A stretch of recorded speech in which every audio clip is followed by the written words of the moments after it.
today's top boxing news. Okay, we'll start with this. Amanda Serrano eyes Christy Martin's knockout record. Even with everything Amanda Serrano has accomplished inside the squared circle, she remains ambitious. The 7-weight world champion will look to etch her name further into the history books Saturday when she defends her Ring Magazine, WBA, and WBO featherweight titles against late replacement Reina Tellez at El Coliseo Roberto Clemente in San Juan, Puerto Rico. On DAZN, in beating Tellez, Serrano hopes she can take another step closer to reaching 50 wins and setting the record for knockout wins by a woman. I truly want to continue to open doors for the women in this sport, Serrano said at the final press conference on Tuesday. It's been a long journey, and I love seeing these women here grow and get the opportunities, get the better paydays, and I'm taking it one fight at a time. But I do have goals. I need the record for knockouts. I need 50 wins. So there are certain goals. I gotta keep going. The record is held by 2020 International Boxing Hall of Famer Christy Martin, who won 32 of her 49 fights by way of knockout. Serrano is one knockout away from tying Martin. So if it's Amanda's goal to surpass Christy Martin's knockout record, this at least guarantees that she will fight 2 more times, maybe 3, or just as long as it takes her to surpass Christy. Serrano versus Tellez will be contested over 10 3-minute rounds. Serrano was originally set to face Erica Cruz, but an atypical finding in her voluntary anti-doping association test led her to being replaced by Tellez, and we've been all through that. While an atypical finding is not a smoking gun for doping in the sport, given that the fight date was right around the corner and MVP was intent on saving it, that didn't allow them enough time to conduct further testing and do a real investigation. So they decided to go with somebody else. Given that Erica Cruz has popped hot once already, not including this latest finding, they decided better to go with somebody else, somebody new, than roll the dice on Erica's presumed innocence. Serrano is returning to 126 pounds after consecutive razor-thin decision defeats to 140-pound champion Katie Taylor. In their third and final meeting, she lost by majority decision to Taylor in July in New York. Serrano, 37, will be fighting on her home island of Puerto Rico for the first time since 2021, when she defeated Daniela Bermudez by 9th round knockout. Her bout against Tellez will mark the 5th time she's fought in Puerto Rico as a pro. There's a different emotion when I fight here in Puerto Rico because the love is real, Serrano said. It's genuine, and we bring it different. Latinos bring it different. Boricuas bring it different. Everyone on the card is going to be able to feel the energy in that arena, and they're going to bring the best out of each other. Serrano has long been a pioneering force in women's boxing, even with the accolades she's accumulated since debuting in 2009. Serrano wants her legacy to go beyond her own accomplishments. I want to be remembered as a game changer, she said, as someone who is helping the sport, women's boxing, and sports in general. She's already on her way there. The work that she's doing with MVP and fortifying what has fast become the strongest stable of women fighters anywhere in the world. It used to be Matchroom. I would say they used to be the authority in women's boxing. MVP has fast usurped them in that department. In the beginning, women have had the job and had to 9 to 5 because we weren't getting paid the way we're getting paid now, and it's still not the best. Not everyone is getting paid the best. I've been blessed, but we have other lives as well. I want to see women's boxing grow. I want the women to be able to concentrate just on boxing, just on the sport, on their craft, and get what they deserve, and get the pay that they deserve. Things are moving in the right direction, but progress is still slow, and there are a lot of women out there that are still making next to nothing. So to change that, you have to normalize women's boxing to where it's not a novelty, but it's normalcy. And I think a big part of doing that is not labeling it women's boxing, but just boxing. It's boxing. It's a fight. And a fight's a fight, whether it's 2 guys, 2 girls, or 2 squirrels. So as stated, this at least guarantees that Amanda Serrano will fight on beyond this weekend. If it's her goal to surpass Christy Martin's record, she's going to need 2 more fights and 2 more knockouts at least to do that, which means she's not on the verge of retiring, and this is not her swan song, so maybe she goes after Nina Menka beyond the Tellez fight. Not because Nina has the IBF title per se, but because she can stop Nina. I absolutely think she can stop Nina Menka, and it also helps that a fight with her would be for the IBF title. Would be a unification match. I wondered, what would Amanda do beyond this weekend, and it would seem we've got our answer. In men's super flyweight news, rumors abound. A Twitter account that goes by the name Pound for Pound suggested that Robert Garcia is putting pressure on Bam Rodriguez to migrate from Matchroom over to Zuffa now that he has entered free agency, to which Robert Garcia himself responded, "This is 100% not true. I haven't talked to Bam about anything regarding boxing since his last fight.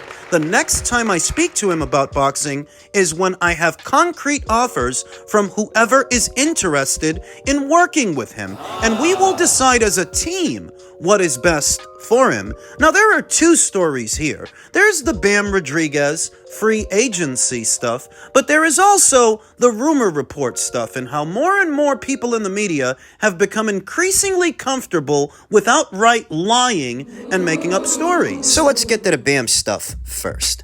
Outside of Matchroom, there are not that many promotional outfits in America that have a stake in the lower weights. The fighters who fight at Fly, Superfly, Bantam, and Super Bantam, they're not pouring money into those weight classes, and they don't have a lot of bodies for a fighter like Bam. So he's already in the right place with Matchroom, that if you were to leave them for someone else, well, who would it be? And would you get more money in doing so? Consider Bam's profile in the United States compared to other champions at or around those weights, the ones that like Fly, Superfly, Bantam. The average American boxing fan couldn't tell you what champions are there and what belts they have, save Bam Rodriguez. That's one of the few they know. Matchroom is directly responsible for that.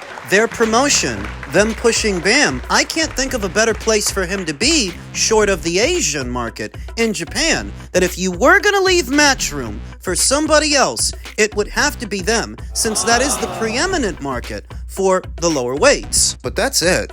No promoter operating in the United States would be more ideal for Bam than Matchroom, so if he knows what's good for him, he'll sign an extension with them. PBC is on unstable ground, so is Top Rank. Golden Boy Promotions has a bad reputation among their own fighters, whereas Matchroom, they've got a good one for promoting their fighters and paying them in a timely fashion. Every inch of success that Bam has had the last few years is a direct product of Matchroom's investment in that fighter. Because who was Bam before they got their hands on him, before they started kicking out money to promote him? I think he should stay with Matchroom, because staying with them would not impede his ability to box on Riyadh season shows or Ring magazine shows, and Matchroom is understanding enough that if anybody else out there has more money to offer Bam than they do for a fight, they'll let him take the fight. So I think he should stay with Matchroom, which begs the question, where did this pound-for-pound person hear it that Robert Garcia is guiding Bam away from them? Since Robert is calling bullshit. Who the fuck did you hear that shit from, huh? Now, I remember this same Twitter account because they said the exact same thing about Jaron Ennis some months ago.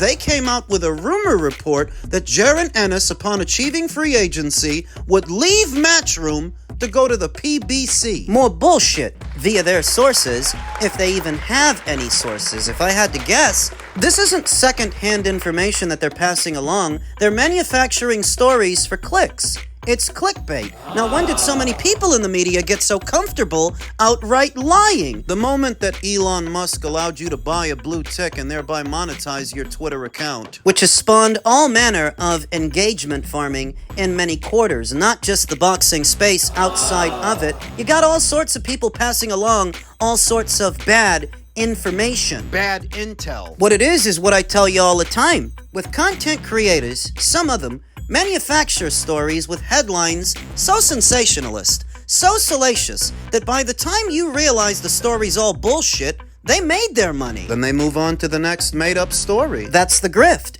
And that's what's plaguing the boxing space, that there are not enough journalists, real pundits left, covering the sport of boxing more than these guys. Everybody claims to have inside sources now, the inside scoop, and it's all just clickbait. Which is easy to peddle when most of these would-be news sources are run by faceless Twitter accounts that can't be held accountable for outright lying. Journalistic integrity, that doesn't apply to somebody who's not a journalist. And these guys ain't. I used to wonder if these were teens and tweens running these accounts, but you have to remember, you need a subscription for that blue tick. Some sort of an account for it to draw the money from. So as infantile as these practices are, it's not children doing this, just would-be content creators trying to break through. Though how that's supposed to happen when you keep getting called out for your bullshit, for lying, I don't know. American boxing is in a place right now where there are more stories about boxing than actual boxing, because when you're talking about American fighters, you're usually talking about a fight that isn't happening. And what guys like this hope to do is make money off the gossips, like so many YouTubers did during the advent of Spence versus Crawford as a conversation, or Wilder versus Joshua. I myself made a pretty penny covering those stories, and that's what these guys are trying to do, except they don't have any real sources, and they don't know shit about boxing. They seem too self-conscious about their looks to point a camera in their face and try to peddle this crap. At the same time, they don't want to attach a face to all the lies they're telling. It's the bane of the internet. It connects you to people that you would not otherwise be connected to, and platforms people that don't really deserve one, since they are low-quality, low-trust individuals. That's what's going on in boxing. Now on to a couple of real journalists that are covering a real story. Dan Rafael, reacting to the would-be news that the IBF has ordered a fight between Canelo Alvarez and Iglesias Iglesias of Cuba, responded to that story by saying, contrary to some reporting out there, the IBF did not order Iglesias Iglesias versus Canelo, the two top contenders in their super middleweight rankings, to fight for the vacant title yesterday. What the IBF did do was inquire about their availability to participate for a vacant title bout. And that is per veteran boxing scribe Dan Rafael. Another veteran boxing scribe in Dake Jonovan said, "It doesn't help when the promoter, fighters' teams get ahead of the story. Of course, it's up to reporters to do their due diligence and simply ask the IBF, as you and I have, to clarify. What Jake is addressing is Camille Estefan's previous tweet." Camille Estefan, promoter of Iglesias Iglesias via Eye of the Tiger Management, based out of Canada, he's the one who initially came out and said that the IBF ordered that fight, except that they didn't. Just because these are the two top contenders doesn't necessarily mean a mandate came down, and even if one did, to be honest with you, Canelo doesn't march to the beat of the IBF's drum. If they were to hypothetically order a fight between him and Iglesias, that doesn't mean it would happen. Canelo has not yet retired, so it's conceivable that upon his return, presumably in September, when he comes back, he may yet fight for a title. But I can think of one or two reasons why it wouldn't be the red belt, why it wouldn't be the IBF. For starters, Iglesias Iglesias doesn't have enough of a profile that he'd be on Canelo's radar, in tandem with the IBF having that rehydration clause that they use for all of their fights unless there's two titles on the line. Two or more. People often ask, why are the names in the IBF rankings less recognizable than what you see in the other rank standings? And it's because most fighters don't want to be subject to a rehydration cap the morning of. So I would think somebody with as much sway and drawing power as a Canelo Alvarez, he wouldn't want to be subject to that either. Before he just fights for the IBF singularly, I would think he's going to go for one of the other titles because they don't have that cap. Now that Terence Crawford and a rematch with him is not an option for Canelo Alvarez, since he hasn't retired, there are other fights he can have, like a Diego Pacheco fight, a Hamza Shiraz fight, a Christian Mabili fight. There are other fights he can have. For other belts. Armando Resendiz was just elevated to full WBA champion, I believe. And a fight between him and Canelo Alvarez, I could go for that. Look at how easily a story swells as soon as there's any mention of Canelo Alvarez, further accenting that whether you like him or not, he still moves the needle, and until further notice, he may yet be the face of boxing. Maybe you could have given it to Terrence on the premise that he beat Canelo. The argument was there, but him retiring eliminates that argument. And the telltale sign of who the face of boxing is, more than accolades and accomplishments and belts, more than how many divisions you fought in, more than anything, is who moves the needle, whose fights generate the most money. Now, it helps that Canelo is still one of the most accomplished fighters around, but it really helps that he still moves the needle, and everybody wants a piece of him. Think about Camille Estefan for a minute. This guy's no newbie to the sport. He's actually been around for years, promoting fights in Canada, that as soon as he saw his fighter's name is right next to Canelo, he got so fucking excited, he jumped the gun. That's how bad people still want a piece of a Canelo Alvarez. I anticipate that whenever he returns, if he returns, it's gonna do good numbers, whether you like him or not. Now, what I would advise for Canelo Alvarez, since he's on the bounce and he's not a champion anymore, not a champion for the first time in many years. It really isn't an Ozley Iglesias fight. It's not that. I would recommend that you either fight Hamza Shiraz in Saudi for a big Saudi bag. I think Canelo can still beat that guy, though it is somewhat perilous. Or you can target Armando Resendiz for his WBA title. Armando is a fighter who moved up from middleweight up to super middle, and he hasn't been there that long. Stylistically, he's a pressure guy. You don't gotta chase him around the ring like you had to chase Williams' skull. What people still identify as Canelo Alvarez's kryptonite, movement. Armando's not gonna move away from you, he's gonna move towards you. And I think if that fight were on offer for Armando's WBA title, he would take it in a heartbeat. Now, for what reason would Canelo Alvarez still want to stick around the sport? What else does he have to prove when so many are convinced that he's washed up and on the back nine? Maybe it's he doesn't want to cap off his career off of a loss. Crawford beat him, but everybody ain't Terrence Crawford. And even if Canelo today is not the exact same fighter he was yesterday, there may still be enough left that he can still beat certain guys. I think Armando is one of those guys. And if I'm in Canelo's team, I tell him to go after Armandio.